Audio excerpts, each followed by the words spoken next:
ચૂંટણીની ગરમી ચૂંટણી હોય એટલે સ્વાભાવિક છે ભાષણો થતા હોય, એકબીજા પર આકરા પ્રહારો થતા હોય, પણ દુર્ભાગ્યવશ કેટલાય વર્ષોથી છેલ્લા જોવા મળી રહ્યું છે કે ચૂંટણીમાં ભાષાનો વિવેક ભૂલાતો જાય છે. ગઈકાલે જ જૂનાગઢ જિલ્લા ભાજપ પ્રમુખ કિરીટ પટેલનું નિવેદન સામે આવ્યું હતું અને એને લઈને વિવાદ વકર્યો છે. હજી તો એ શાંત થાય ત્યાં પૂર્વ ધારાસભ્ય ભૂપત ભાયાણીએ રાહુલ ગાંધી માટે એવા શબ્દો વાપર્યા કે કોંગ્રેસ લાલ પીળી થઈ ગઈ, કારણ કે અસંવૈધાનિક શબ્દ વાપરવામાં આવ્યો હોવાનો કોંગ્રેસનો આરોપ છે. કોંગ્રેસ દ્વારા રાહુલ ગાંધીના અપમાનનો આરોપ લગાવવામાં આવ્યો છે. ભૂપત ભાયાણીએ પહેલા જે શબ્દો વાપર્યા હતા એ શબ્દો બાદ હોબાળો થયો અને ત્યારબાદ એમને ગંભીરતાનું ભાન થયું કે શું બોલાઈ ગયું છે, વાણી વિવેક ભૂલાઈ ગયો છે, ચૂકાઈ ગયો છે વિવેક, અને ત્યારબાદ એમણે માફી પણ માંગી લીધી. મધ્યસ્થ કાર્યાલયના ઉદ્ઘાટન પ્રસંગે મારા પ્રવચનમાં રાહુલજી વિશે મેં ચૂંટણીલક્ષી વાત કરેલ હતી. એ માત્ર ને માત્ર ચૂંટણીલક્ષી જુમલો હતો. એ તો દેશમાં આજે જ્યારે ચૂંટણી ચાલતી હોય તો દરેક પાર્ટીના લોકો ચૂંટણીલક્ષી વાત કરતા હોય છે, પોતાની વાત રાખતા હોય છે. તો એવા કોઈ નેતાઓને અથવા કોઈ પણ પાર્ટીને આ વિશે કાંઈ પણ નારાજગી હોય તો એમને હું કહેવા માગું છું કે દેશનું ગૌરવ, આપણા ગુજરાતનું ગૌરવ અને વિશ્વ નેતા, કદાવર નેતા નરેન્દ્રભાઈ વિશે પણ સોનિયાજીએ મોતના સોદાગર જેવા શબ્દ પ્રયોગો કરેલ હતા. ત્યારે અમારી લાગણીને પણ ખૂબ જ દુઃખ થયું હતું અને અમે પણ ત્યારે આહત હતા. તો અમારો કોઈ એવો કહેવાનો આશય કોઈને નારાજ કરવાનો કે કોઈને દુઃખી કરવાનો ન હતો. ભૂપત ભાયાણી માફી માંગી રહ્યા છે, કહી રહ્યા છે કે કોઈને નારાજ કરવાનો મારો કોઈ ઈરાદો નહોતો. કોંગ્રેસે કરેલા વાણી વિલાસ પણ એમણે યાદ કરાવ્યા, પણ એમના જે શબ્દો હતા એ કદાચ સોંસરા નીકળી જાય, ભલે એક જ અક્ષર વાપરવામાં આવ્યો હતો એ અપમાનજનક, પણ એ અક્ષર કોંગ્રેસને જાણે સોંસરો નીકળી ગયો છે. ઘણી બધી જગ્યાએથી પ્રત્યાઘાત આવી રહ્યા છે, કોંગ્રેસ દ્વારા પ્રહાર કરવામાં આવી રહ્યા છે. અને સાથે જ મહારાષ્ટ્રના પૂર્વ મુખ્યમંત્રી પૃથ્વીરાજસિંહ ચૌહાણ જ્યારે ગુજરાત આવ્યા હતા, એમની સાથે સંદેશ ન્યૂઝે વાતચીત કરી, એમણે પણ આ નિવેદનને વખોડ્યું છે અને ટીકા કરી છે, નિંદા કરી છે આ નિવેદનની. कहूं तो बहुत ही निंदनीय, डिप्लोरेबल, शर्मनाक बात भाजपा की ओर से हो रही है. इसका साफ मतलब है कि भाजपा चुनाव हार रही है, मुद्दों से चुनाव को भटका रही है. लेकिन मैं जनता से अपील करूंगा कि कोई भी आलोचना करे, कोई भद्दी अनपार्लियामेंट्री बात है कि मुद्दों पे रहिए. भाजपा એટલે બધી બાજુથી અત્યારે ફિટકાર વરસી રહી છે, વિરોધ થઈ રહ્યો છે ભૂપત ભાયાણીનો, અને એ બધા વચ્ચે હવે ફરિયાદ કરવાની પણ વાત થઈ રહી છે. પણ આ ચૂંટણી જંગ છે, ચૂંટણી જંગની અંદર છેલ્લા કેટલાય સમયથી આપણે જોતા આવ્યા છીએ કે આ જ રીતે વાકબાણ છૂટતા હોય છે, વાણીનો વિવેક ભૂલાતો જતો હોય છે. અને આવું જ બનાસકાંઠાની અંદર પણ ઘણી બધી વાર આપણે જોતા આવ્યા છીએ. બનાસકાંઠાની અંદર જ્યારથી ચૂંટણી જંગ જામ્યો છે ત્યારથી આ વસ્તુ જોવા મળી રહી છે. બનાસકાંઠાની અંદર ગેનીબેન ઉપર ક્યારેક રેખાબેન પ્રહાર કરે, ક્યારેક રેખાબેન પ્રહાર કરે તો ક્યારેક નૌકાબેન પ્રહાર કરે, ને સામે ગેનીબેન એનો વળતો જવાબ આપે છે. ગેનીબેનના એફિડેવિટની અંદર 4 વાર સુધારા કરવા પડ્યાનો આરોપ લઈને હજી પણ એમની ઉપર પ્રહાર કરવામાં આવી રહ્યા છે. આ વખતે ભારતીય જનતા પાર્ટીના સંગઠન મંત્રી છે નૌકાબેન, એમના દ્વારા પ્રહાર કરવામાં આવ્યા અને સામે ગેનીબેને વળતો જવાબ આપ્યો. મારે તમને કહેવું છે કુવાસવા વિસ્તારને ફરીથી તમારે બીજો પશ્ચિમ બંગાળ બનાવવો છે. આપણા કોંગ્રેસના ઉમેદવાર પણ મમતા બેનર્જી 2 છે મિત્રો, કે જે ચૂંટણી લડી શકે એવા છે. તેમ છતાંય પોતે જ્યારે પણ ટોણું આવે ત્યારે વરરાજા બને છે. પરંતુ આ લોકસભા લડવો તો આ લોકસભાની અંદર જે બધું ફંડ આવે, પાર્ટીનું ફંડ આવે, રોઈને પગે પડીને ફંડ ભેગું કરેલું પણ આવે મિત્રો. એ ફંડને પણ ઘર ભેગું કરવું છે. તો ઘણી બધી એવી મિલકતો છે કે એમને જે છુપાવી છે મિત્રો. અને ઉમેદવાર એવું કહે છે કે હું ગરીબ છું, હું સામાન્ય છું, હું ઝૂંપડામાં રહું છું. મિત્રો, આ ગરીબની વ્યાખ્યા છે. માત્ર ને માત્ર ગરીબ હોવાના ઢોંગ કરીને આ જે બનાસકાંઠાની જનતાને જે ગુમરાહ કરવા નીકળ્યા છે. એટલે મારે કહેવું છે કે મિત્રો જાગો.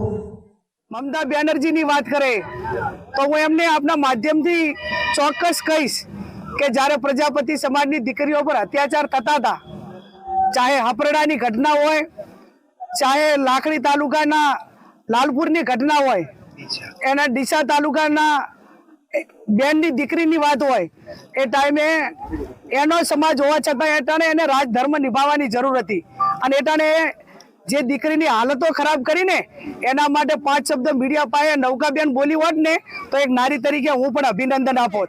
એ દીકરીઓને ન્યાય અપાવવાનું કામ કર્યું હોય તો એ ટાઈમે જ્ઞાનીબેન ઠાકોરે કર્યું હતું.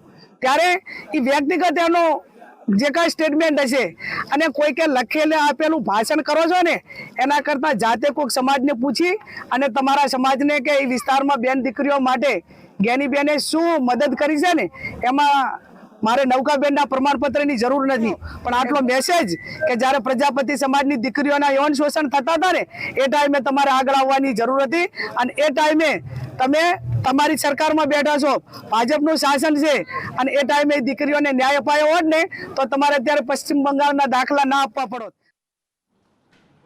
અને એક ચર્ચા આખા દેશની અંદર ચાલી રહી છે અને એ ચર્ચા છે સુરત લોકસભા બેઠકની કે જ્યાં ચૂંટણી પહેલા જ લડ્યા વગર કોંગ્રેસ હારી ગઈ, ભારતીય જનતા પાર્ટી જીતી ગઈ. મુકેશ દલાલ 18મી લોકસભાના પહેલા સાંસદ બની ગયા અને હવે નિલેશ કુંભાણી ઉપર આ બધો જ ઓરિયો આવી રહ્યો છે. ભલે પ્રદેશ પ્રમુખ હોય કે પ્રદેશની નેતાગીરી હોય કે પ્રદેશ પ્રવક્તાઓ હોય એ ના પાડતા હોય કે નિલેશ કુંભાણીનું દામન સાફ છે, એમના જે ટેકેદારો છે એમને દબાણ કરવામાં આવ્યું હતું અને માટે આ બધું થયું છે. પણ કોંગ્રેસના નેતાઓ જે સુરતના છે એ સુરત કોંગ્રેસના નેતાઓ માનવા માટે તૈયાર નથી કે આમાં નિલેશ કુંભાણીનો કોઈ રોલ ન હોઈ શકે અને માટે જ નિલેશ કુંભાણી ગાયબ થઈ ગયા છે. અને હવે કોંગ્રેસના નેતાઓ આજે સવારે એમના ઘરે પહોંચ્યા હતા અને કોંગ્રેસના નેતાઓ એમના ઘરે પહોંચી નિલેશ કુંભાણીના ઘર ઉપર ગદ્દારના બેનર લગાવ્યા, ગદ્દારના સૂત્રોચ્ચાર કર્યા. થોડી વાર માટે હોબાળો મચી ગયો હતો, પોલીસને બોલાવવી પડી અને ત્યારબાદ પોલીસે કોંગ્રેસના નેતાઓની અટકાયત કરીને લઈ ગઈ હતી.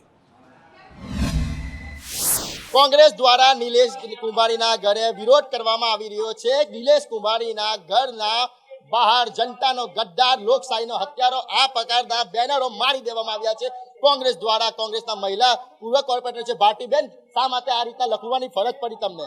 લોકશાહીની હત્યા કરી છે, જનતા સાથે ગદ્દારી કરી છે, મતદારો સાથે ગદ્દારી કરી છે. ત્યારે આજે અમે નિલેશ કુંભાણીના ઘરે જોવા માટે આવ્યા છે કે ગદ્દાર આજ ખરેખર હાઈકોર્ટ જાય છે કે ફરવા જાય છે. તો નીચે લોકો એમ કહે છે કે 3 દિવસથી ગોવા ફરવા જતા રહ્યા છે ફેમિલી સાથે. એને આ દલાલ પૈસા ખાતા છે, પૈસા લઈ લીધા છે અને અત્યારે વયા ગયા છે ફરવા, એટલે અમને એના ઉપર રોષ છે. કેટલા પૈસા લીધા છે? ભાજપ વાળા પાસેથી લીધા હોય ને એને તો ગદ્દાર છે. નિલેશ કુંભાણીએ જ ખેલ કર્યો હોવાના આરોપ લાગી રહ્યા છે અને ચર્ચાએ જોર પણ પકડ્યું છે કે આવનારા સમયની અંદર કદાચ જોવા મળે 15 દિવસ, મહિનો, 2 મહિના, 6 મહિનાની અંદર કે નિલેશ કુંભાણી ભારતીય જનતા પાર્ટીની અંદર જોડાઈ જાય, કેસરીઓ ખેસ ધારણ કરી લે. પણ જ્યારે મોહન કુંડારિયાને આ બાબતે પૂછવામાં આવ્યું તો એમણે સ્પષ્ટ કહ્યું કે નિલેશ કુંભાણી કોંગ્રેસના છે, કોંગ્રેસના જ રહેવાના છે, ભારતીય જનતા પાર્ટીમાં ભાઈ નહીં જોડાય.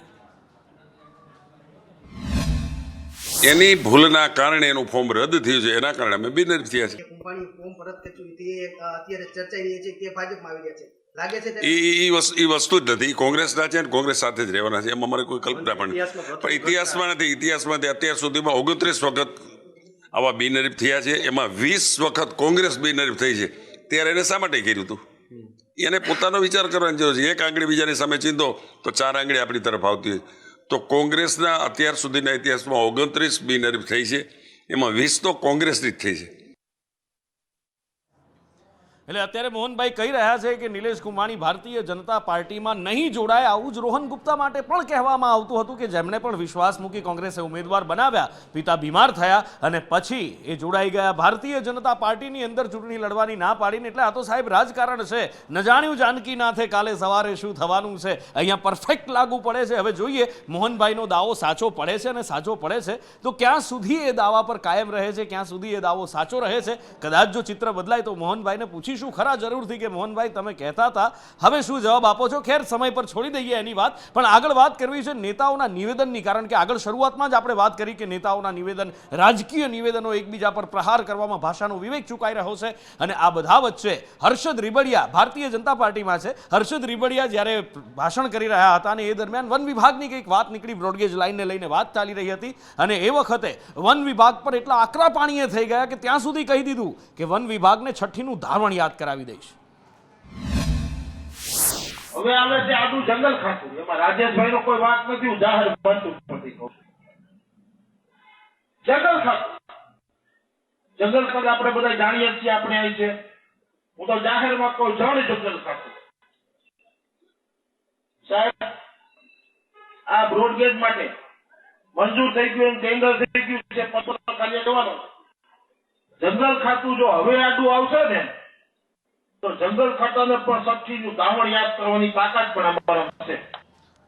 એટલે વાતાવરણની ગરમી તો છે જ, પણ એની સાથે સાથે ચૂંટણીનો ગરમાવો પણ જબરજસ્ત દેખાઈ રહ્યો છે. પણ લોકોમાં એક ચર્ચા ચાલી રહી છે કે ભાઈ લોકોમાં ચર્ચા સ્વાભાવિક રીતે મોટા નેતાના આકર્ષણની હોય કે ભાઈ ચૂંટણીનો માહોલ જામી ચૂક્યો છે, હવે બસ 12-15 દિવસ બાકી રહ્યા છે ચૂંટણીને, મોટા નેતાઓ કેમ નથી દેખાતા, મોટા નેતાઓની સભા ક્યારે થશે, તો બસ એ જે ઉત્સુકતાથી રાહ જોઈ રહ્યા છે મોટા નેતાઓની, એમના માટે આ સમાચાર છે કે વડાપ્રધાન નરેન્દ્ર મોદી હોય કે પછી ગૃહમંત્રી અમિત શાહ હોય, સભા ગજવવાની તૈયારીઓ કરી રહ્યા છે. ક્યાં ક્યાં ક્યારે શું પ્રોગ્રામ ગોઠવાયો છે, શું શેડ્યુલ છે, ક્યાં સભા ગજવવાના છે, હિરેન પાસેથી જાણીએ.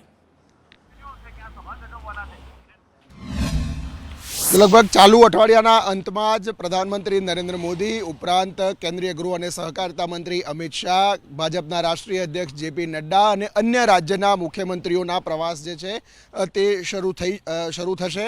27-28 એપ્રિલે અમિત શાહ ગુજરાત પ્રવાસે આવી રહ્યા છે. રાજકોટના જામકંડોરણામાં એમની સભા છે. એ ઉપરાંત અન્ય સૌરાષ્ટ્રની અંદર જ સભાનું આયોજન એ દિવસે કરવામાં આવ્યું છે. પ્રધાનમંત્રી નરેન્દ્ર મોદી પણ 1 મેથી ગુજરાતમાં આવી રહ્યા છે. 1 મે લગભગ એમની દાહોદમાં સભા ગોઠવાઈ રહી છે.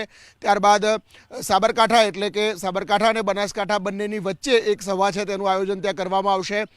જામનગરની અંદર પણ પ્રધાનમંત્રી નરેન્દ્ર મોદીની એક સભા કરવામાં આવશે. એ પ્રકારનું આયોજન ગોઠવવામાં આવ્યું છે. એટલે 1 મે પછી પ્રધાનમંત્રીની સભાઓ છે એના કાર્યક્રમો એક બાદ એક શરૂ થશે.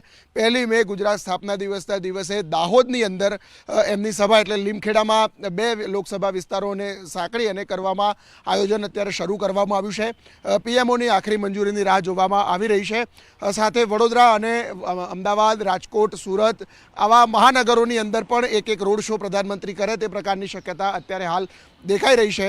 ક્ષત્રિય આંદોલનને ધ્યાનમાં રાખીને પણ જામનગર જેવા શહેરો છે ત્યાં પ્રધાનમંત્રીના રોડ શો અથવા તો સભાઓ એ વિસ્તારોની અંદર કરવામાં આવશે.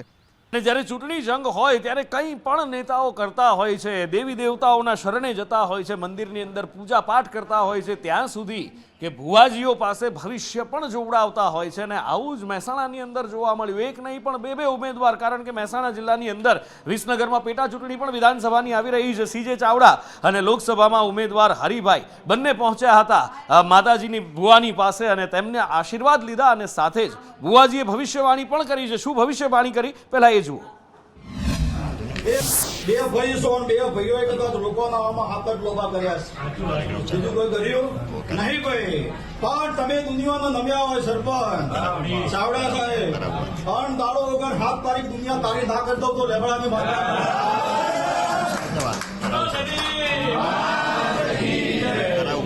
એટલે મજા મારો ભગવાન રાખશે ભાઈ. ગળ્યું લાગવા બોલતી નહીં પણ બનાવવાનું છે એટલે બોલી રહીશું ભાઈ. હા એ વેળા લઈને સમય લઈને ઘડી 2 ઘડી આવી હોય ભાઈ. મજા મારા દીવાના ભગવાન કહી રહ્યા છે મારો રોંગ કર્યો છે ભાઈ. પણ અભિમાન વાળી વાત નહીં. અભિમાન થી જો બોલતી હોય હું ખુશીના ઘરવાળાની માતા છું, સભા વાળો અને 400 ના વટી જાઉં તો લેબાળાની માતા. ને મારા સહયોગી મનીષ પુરોહિત મારી સાથે છે. મનીષ સાથે વાત કરીએ. મનીષ, જ્યારે પણ ચૂંટણી હોય આપણે જોયું છે મંદિર ફરતા નેતાઓને જોયા છે, ધાર્મિક સ્થળો ઉપર જતા જોયા છે, પથ્થર એટલા દેવ પૂજતા પણ આપણે જોયા છે, માથું ટેકવતા જોયા છે. અને હવે માતાજીના ભુવા થોડા સમય પહેલા આપણે જોયું હતું ઋત્વિક મકવાણા સાંકળ મારતા હતા. આજે હરિભાઈને સીજે ચાવડા ભુવાના શરણે. નુપુર, આ ગુજરાતની અસલી મતલબ આ રાજનીતિની મજા પણ આ જ છે, કારણ કે એમને ખબર હોય છે કે કઈ જગ્યાએ જવાથી આપણા શું કામ થઈ શકે. એક સાયકોલોજીકલ રીઝન એ પણ છે કે જે લોકો એમને માનનારા છે, જે ભુવાજીને, અને એની સાથે સાથે કોઈ માણસ જ્યારે પોતાના મનની વાત કરે અથવા તો એમ લાગે કે ના મારા મનમાં જે ચાલે છે અથવા તો જેવું હું વિચારું છું એ સપનું મારું સાકાર થવાનું છે, એવી કોઈ ભવિષ્યવાણી કરી દે, કદાચ આ જ એકમાત્ર રીઝન છે. ને એના માટે જ ભારતીય જનતા પાર્ટી હોય કે કોંગ્રેસ હોય કે પછી અન્ય કોઈ પણ પાર્ટી, નેતાઓને જ્યારે ચૂંટણીમાં પોતાના મનની વાત કરવા માટે કોઈક ઓથેન્ટિક વસ્તુની જરૂર હોય છે ને એના માટે એમને નેતાજીને ભુવા મળી રહ્યા છે. અને ઉત્તર ગુજરાતમાંનું ખૂબ સારું એવું ચલણ છે માતાજીના ભુવાનું, પણ એના માટે એ લોકો પોતાની આસ્થા સાથે ત્યાં જતા હોય છે. ને એમની વાત જ્યારે એમના મુખે જ્યારે સાંભળવા મળે તો એમને કદાચ એ વાતની આત્મસંતુષ્ટિ થતી હશે નુપુર. અને બીજી વસ્તુ એ પણ રહી કે એની સાથે જે એમના ફોલોઅર્સ છે, જે માતાજી કે જે કંઈ દેવી દેવતા છે, જેમના ભુવાજી છે, તો એમને એ પણ હોય આશા કે આ માનનારા લોકો છે જે સીધી રીતે મારી સાથે ઊભા રહે, કારણ કે હું એમના ચરણે આવ્યો છું, એમની સાથે વાત કરવા માટે આવ્યો છું. અને અંધશ્રદ્ધાની જેમ જુઓ કે પછી એને તમે આસ્થાની નેતાઓની જેમ જુઓ એ જે પણ તમારે દ્રષ્ટિકોણથી તમારે જોવું એ રીતે જોઈ શકો છો, પણ નેતાઓને એમાં પોતાની માત્ર ને માત્ર વોટ બેંક દેખાય છે, એનાથી વિશેષ કશું હોતું નથી. बिल्कुल वोट बैंक ની આ રાજનીતિ છે અને વોટ કે લીએ સાહેબ કુછ ભી કરેગા. એ તો ભૂતકાળની અંદર આપણે જોયું છે નેતાઓ શું શું નથી કરતા ને ક્યારેક એના કારણે તો વિવાદની અંદર પણ ફસાતા હોય છે. ચૈત્રી પૂનમ અને હનુમાન જયંતિ ઠેક ઠેકાણે બજરંગબલીના જન્મ જયંતિની ઉજવણી કરવામાં આવી રહી છે. દરેક હનુમાન મંદિરની અંદર અનેરો ઉત્સાહ જોવા મળી રહ્યો છે. હનુમાનજીને તેલનો અભિષેક કરાઈ રહ્યો છે, આંકડાની માળા ચડાવાઈ રહી છે અને એમાં પણ જ્યાં વાત આવે સાળંગપુર મંદિરની તો આહા અદ્ભુત માહોલ જોવા મળતો હોય છે. આજે જાણે કે ભક્તિનો મહાસાગર ત્યાં ઘૂઘવતો હોય એવું જોવા મળી રહ્યું છે. કઈ રીતની ઉજવણી થઈ રહી છે, કેવો ભક્તિમય માહોલ છે લોકોની અંદર આજે હનુમાન જયંતિના પર્વને લઈને, જાણીએ મયુર પાસેથી. મયુર,